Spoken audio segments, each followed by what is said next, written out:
What is up, guys? It is Bucky and welcome to your, 23rd intermediate Java tutorial. And in this tutorial, let me show you the little program we're going to be building. We're going to be building this little J-frame here, and it has a circle in it which slides. So we're going to be taking a break from applets for about a week maybe, and we're going to be learning more about GUIs because it's a huge part of applets. And once we get drawing done with a G, and don't worry about it. Just pay attention to this tutorial, and that's all you need to worry about. And another thing I want to mention before I get started is I got a new fish this weekend. So if you guys are interested in that, there will be a video in my update later tonight, so you guys can check him out. His name's Poppy, and my sister named him, and he's the best fish in the world. So now what we're going to be doing is I showed you we're going to be drawing that oval and also be learning how to use the J slider. So what tools do we need in order to do that? Well, we're going to be setting up 3 classes here, and the first one is we're going to make a class specifically to draw the oval itself. And what this is going to do, we're going to pass it in a diameter. It's going to check if that diameter, first of all, it has to be greater than 0 because you can't draw anything if the diameter is less than 0. And then once it validates it, it's going to pass it in and paint it on the panel itself. And the panel on a window is like the body of a website. It's that big white part, so not the window itself. So let's go ahead, enough of me talking, let's go ahead and get started. So go ahead, and the first variable we need to set up is the diameter. So put private, it'll just be integer, d, and let's set it equal to anything to begin with. Our window's only going to be like 200 by 200, so let's by default set it equal to 10. So now as soon as our oval pops up on the screen, and when I say oval, it's going to be a circle, but anyways, it's going to have a diameter of 10. Now this isn't going to be changed until we get input from the user to change it. And the input from the user we would be getting is whatever they slide the slider to. So we'll see that later on. But anyways, next we need a graphics object, because without a graphics object we can't draw anything on the screen. And once we have our graphics object, we can actually paint this oval on the screen. So go ahead and put public void paint component. Hopefully I spelled that right. And of course you pass it in a graphics object. And the first thing that we want to do is fix that. And alright, what we want to do is called paint component from the superclass, and this preps our graphics object so it's going to be ready to draw. So remember, anytime you want to call a method from the superclass, and the superclass, don't forget, is jpanel right here. So whatever we extend is our superclass. Put super dot paint component, hopefully I spelled that right, and pass it in G. And what this does is essentially prep our graphics object for drawing. So now that we actually have a graphics object, we can draw. So let's go ahead and do that. Put G dot, and in order to draw a circle on your screen, the method for this is fill oval.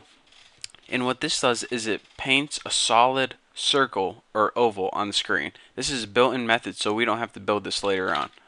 And as you see, we have 4 parameters that it takes. X, Y, this is position where it's going to appear on the screen, and width and height. Now the width and height are going to be the same in this case since we're drawing a perfect circle, but you can change them if you want. So let's go ahead, and where do we want it to appear on the screen? Let's put it at 10, 10. You can put yours at like 15, 15 if you want, but don't go any more than that. Now the width and height, this is the thing that's going to be changing depending on how big to the left or the right they slide their slider.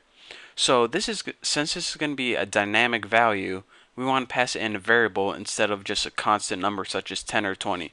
So go ahead and pass it D and D. So now it's going to take whatever value D is, which is in this case 10, and it's going to draw a circle that's 10 by 10, which is a perfect circle at this location. But then if they change the slider to, let's say, 50, then it's going to draw a bigger circle with a 50 diameter at this location. So now that we got our paint component method set up, that's all we have to do for this method. So What do we need to do after this? Well, the one kind of check that we need to do is we need to make sure that the diameter that is passed in is greater than 0. Because if we say, alright, Java, draw a circle with a diameter of -3, it's going to be like, WTF are you talking about? I can't do that.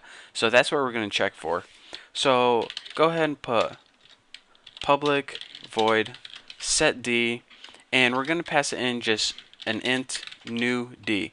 And this pretty much means pass it in a new diameter. So in order to do this, what we need to do is check, well, let's see.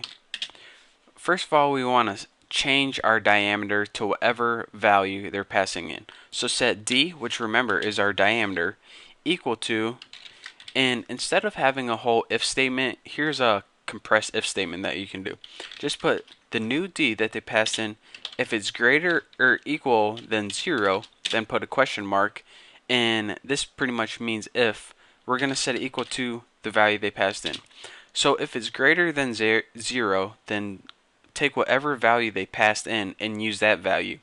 And instead of writing else statement, we can just put a colon right there, and we say else 10. So what this means in summary is, alright, they're going to pass in a new number using the slider, which we're going to be learning it in the next tutorial. If that number is greater than 0, then go ahead and use that number. But if that number is less than 0, then someone effed up sooner or later. So if they effed up, or if we effed up, then just use 10 right there. So then our program won't shut down, it will just use the default value of 10. So once you're done validating your diameter, what do you need to do? Well, you need to call this paint method again, because if you have a new diameter, you have to paint the new circle on screen. So in order to do this, just go ahead and call repaint. And what repaint does is, this is a built-in method as well. It automatically calls the paint component method from the same class. So you don't have to call paint component over and over again. Just once you painted once, just call repaint, and it's going to paint whatever we define this method to be up here. So the two other methods I'm going to be going over in this tutorial is, you don't really need to learn them. They're just housekeeping methods for Layout Manager, but make sure you include them. Public dimension get preferred size. Gotta type that slow so I don't mess it up. And it doesn't take any arguments.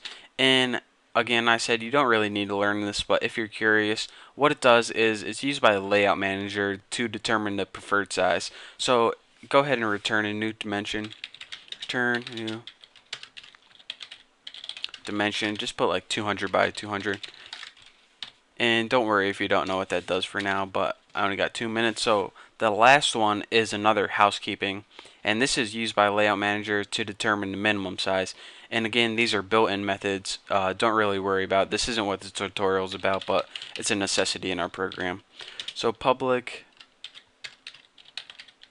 dimension get minimum size. Hopefully I spelled that right. Looks good. And return get preferred size. So then they'll be the same. Let me just copy that. And where you at? Paste right there. So now go ahead and check your program for errors, and if you are good to go, then you're ready to move on to my next tutorial. So in this tutorial, one last time, we passed a diameter by default, and this is what's going to paint as soon as the program starts up.